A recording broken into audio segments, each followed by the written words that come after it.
I'm Mark from Premium Dental Hygiene Services, and this is my Oralb and circular head toothbrushing demonstration. An Oral-B toothbrush is associated with a small round head, like this one. The most common mistake I find patients do when using this brush is they tend to scrub it across the tooth like a manual toothbrush. When you turn this toothbrush on, the bristles will vibrate.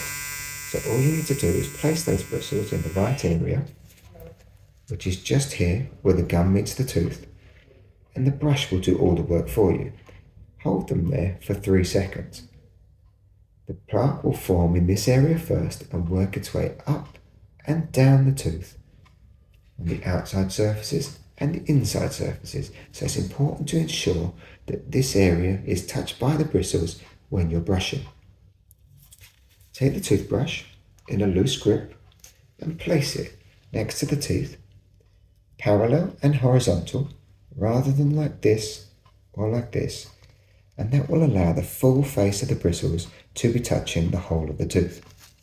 I'll now adjust my finger position to give a close-up demonstration. So as the bristles touch the tooth for the first time, move them towards the gum line till you're touching that area where the gum meets the tooth, and hold for 3 seconds. 1, 2, 3. 1, 2, 3. A slight rock from one side of the tooth to the other while counting to 3, 1, 2, 3, can also help get further into those interdental spaces.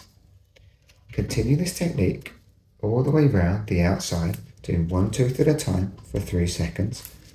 Do the inside, again touching where the gum meets the tooth, and do the top surface of the tooth again for 3 seconds each.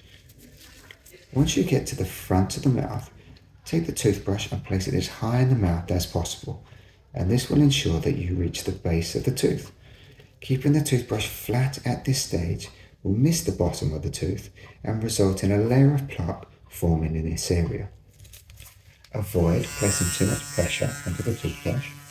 This toothbrush has a pressure sensor which indicates by flashing red that you're pressing too hard.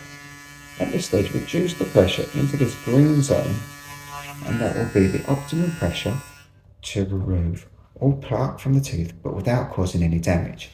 By placing too much pressure on the tooth, the gum will go down over time, and we call this recession. If you don't have a pressure sensor, just look out for the bristles splaying out like this. That will be too hard. Reduce the pressure to the bristles splay out just slightly, and that's all that's necessary to remove all the plaque from the tooth without causing any damage.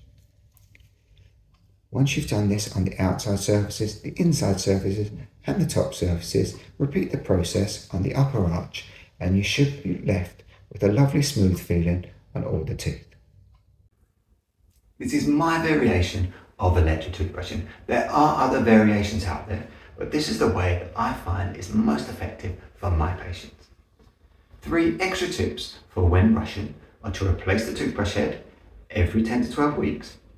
After you finish brushing, don't rinse out with water. This just washes away all the ingredients that are in the toothpaste that are designed to protect the teeth. Just spit out the excess, leave the remaining on the teeth, and this will protect you for much longer throughout the day. And finally, if you do see bleeding from an area in the mouth or when you spit, don't avoid that area. Continue to brush with the technique shown, and after 2 to 3 days, up until 2 weeks, this should resolve. If it doesn't, do book in to see a dental hygienist. This could be a sign of a more serious issue. And you can see my colleagues and myself here at Premium Dental Hygiene Services. All the links will be in the description below.